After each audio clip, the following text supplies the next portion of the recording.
Halo teman-teman Sobat Indonesia Belajar, selamat datang kembali di sesi Q&A edisi Januari 2021. Perkenalkan, nama saya Budi, saya adalah founder dan juga primary contributor untuk channel YouTube Indonesia Belajar. Yuk kita mulai sesi Q&A kita.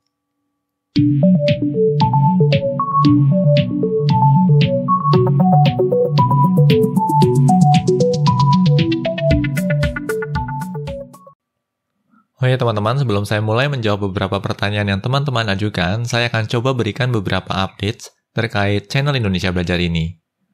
Updates pertama terkait sesi podcast. Di awal tahun 2021 ini, kita kedatangan 4 bintang tamu istimewa. Bintang tamu pertama adalah Pak Semi Yulianto yang banyak berbagi seputar bidang cybersecurity. Bagi teman-teman yang tertarik dengan dunia cybersecurity, teman-teman bisa menyimak sesi podcast ini. Dan bagi yang ingin belajar lebih lanjut, teman-teman juga bisa subscribe ke channel YouTube yang dikelola oleh Pak Semi. Kebetulan beliau secara rutin berbagi pengetahuan seputar dunia cybersecurity melalui channel YouTube-nya. Link juga akan kami sertakan pada deskripsi video di bawah ini.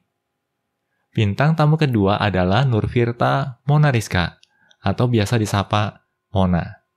Di sesi podcast ini ada banyak insight menarik terkait bidang data science. Mona juga sempat terlibat dalam project data science, di mana hasil temuannya digunakan sebagai landasan untuk pembuatan public policy yang dikeluarkan oleh New York City Government.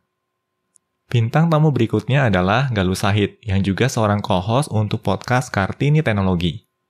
Galuh juga seorang data scientist untuk Gojek, dan cukup sering memberikan talk seputar bidang data science.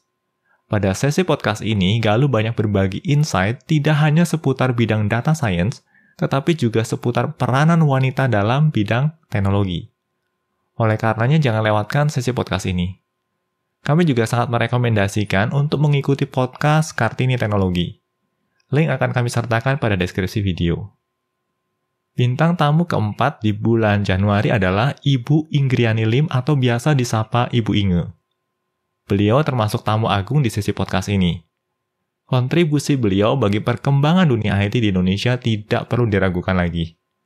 Bahkan sampai saat ini pun beliau masih aktif di Bebras Indonesia dan juga di Gerakan Pandai untuk mendorong integrasi materi computational thinking ke dalam kurikulum pendidikan dasar di Indonesia.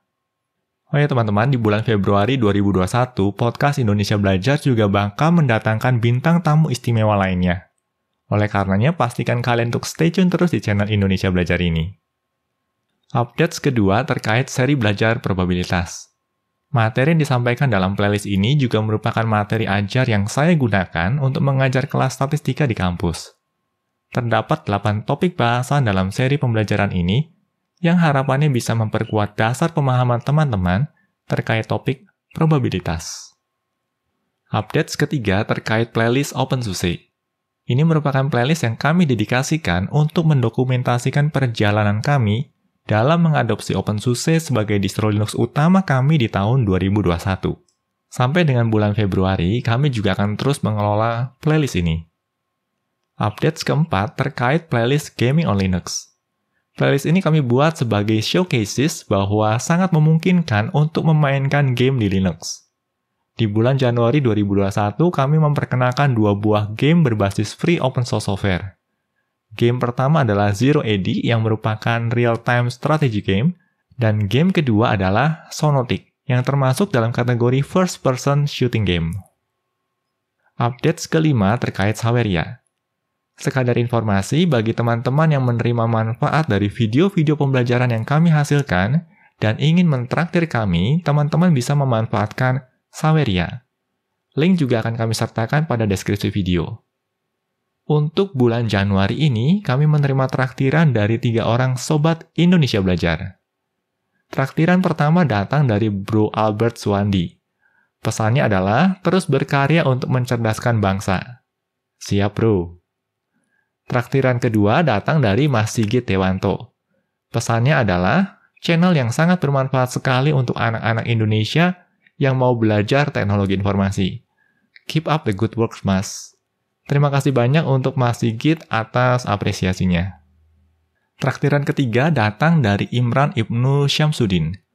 Pesannya adalah, ngopi yuk Kang, ayo Oh ya teman-teman, ngomong-ngomong tentang kopi, di bulan Januari ini, channel Indonesia Belajar kembali mendapatkan bingkisan kopi 7 dari Kang Andi Mimin Hidayat. Hatur nuhun Kang Andi untuk kopi 7-nya. Kopi 7 memang jos aroma dan rasanya. Link terkait kopi 7 juga akan kami sertakan pada deskripsi video. Nah ini loh teman-teman, bingkisan kopi 7 yang kami terima di bulan Januari ini. Sebenarnya bingkisannya ada banyak sekali, tapi di sini saya coba tampilkan sampelnya saja ya. Nah, ini packagingnya. Jadi kali ini Kang Andi mengirimkan kami kopi 7 dalam bentuk saset semacam ini. Dan menurut kami ini sangat menarik sekali.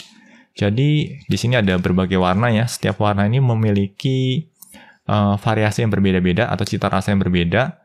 Dan di dalam packingnya ini juga disertai dengan creamer. Jadi sudah ada creamernya.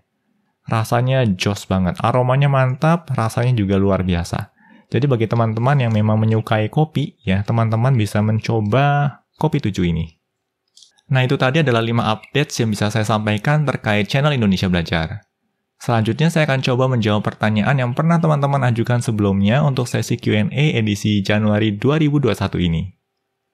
Pertanyaan pertama diajukan oleh Novil Valevi. Di tahun ini bakal fokus materi apa, Pak? Saya sih ngarepin materi cloud computing AWS lanjut lagi dengan servis-servis yang lain. Terima kasih untuk pertanyaan dan request-nya. Di tahun 2021 ini, kami memulai seri pembelajaran baru yang secara khusus membahas pengenalan machine learning di Python dengan memanfaatkan scikit-learn. Materi yang sama juga akan saya gunakan sebagai materi praktikum machine learning di kampus. Materi akan disampaikan mulai dari dasar dan ramah bagi pemula. Terkait materi pembelajaran cloud computing dengan AWS, kami memang ada rencana untuk melanjutkannya, hanya saja tidak dalam waktu dekat ini.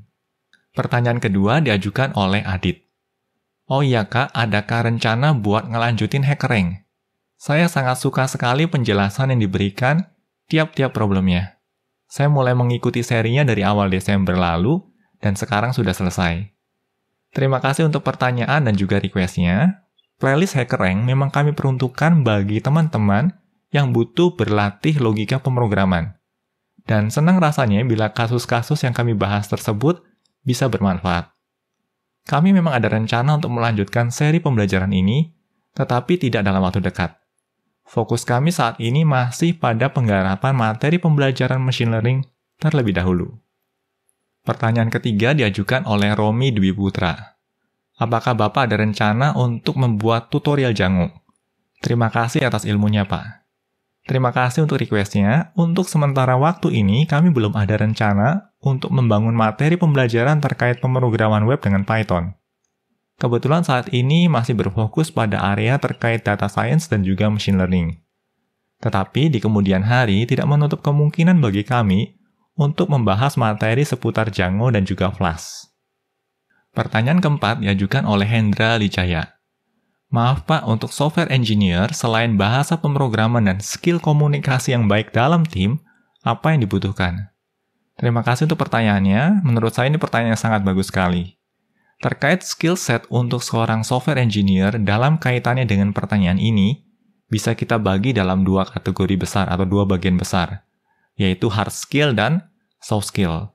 Untuk hard skill dasar yang wajib dikuasai oleh seorang software engineer, diantaranya adalah familiarity dengan bahasa pemrograman tertentu, lalu algoritma dan struktur data, lalu juga konsep pemrograman berorientasi objek, pengetahuan akan SQL statement, dan juga version control dengan Git. Selain itu, terdapat juga beberapa hard skill penunjang lain seperti familiarity dengan beberapa platform dan teknologi seperti framework tertentu. Lalu juga familiarity dengan sistem operasi berbasis Linux, dan juga beberapa layanan cloud computing, lalu familiarity dengan teknologi kontainer seperti Docker. Nah, itu tadi untuk sisi hard skill-nya. Lalu untuk sisi soft skill, beberapa kemampuan dasar yang mesti dibangun adalah kemampuan berkomunikasi secara efektif, baik secara lisan maupun tertulis, lalu kemampuan untuk mempelajari dan beradaptasi dengan bahasa pemrograman ataupun teknologi baru, lalu kreativitas, kemampuan untuk mengelola waktu, dan juga tentunya kemampuan untuk mengelola stres. Pertanyaan kelima diajukan oleh Ihsan Nurul Iman. Apa saja yang perlu dipersiapkan dalam membuat aplikasi Android? Kalau bisa sekalian untuk pemasarannya di Play Store. Terima kasih untuk pertanyaannya. Kebetulan saat ini kami belum memiliki kompetensi dan juga ketertarikan di bidang mobile app development. Untuk kebutuhan semacam ini, kami sangat merekomendasikan untuk belajar dari channel YouTube yang dikelola oleh Eriko Darmawan Handoyo. Kebetulan beliau berfokus pada bidang tersebut. Link akan kami sertakan pada deskripsi video. Nah, nampaknya setiap poin pertanyaan yang diajukan sudah saya jawab dan semoga memang menjawab. Kami akan coba buat sesi tanya-jawab ini secara rutin di tiap bulannya, dan semoga ini bisa meningkatkan interaksi kita. Oh ya teman-teman, kami juga mengundang teman-teman semuanya untuk bergabung dalam Discord server Indonesia Belajar. Harapannya ini bisa dimanfaatkan sebagai media untuk berdiskusi berbagai topik terkait IT dan juga ilmu komputer. Link untuk bergabung juga akan kami sertakan pada deskripsi video di bawah ini. Oke teman-teman, kami tutup dulu sesi Q&A kita kali ini. Salam Indonesia Belajar, banyak belajar biar bisa bantu banyak orang.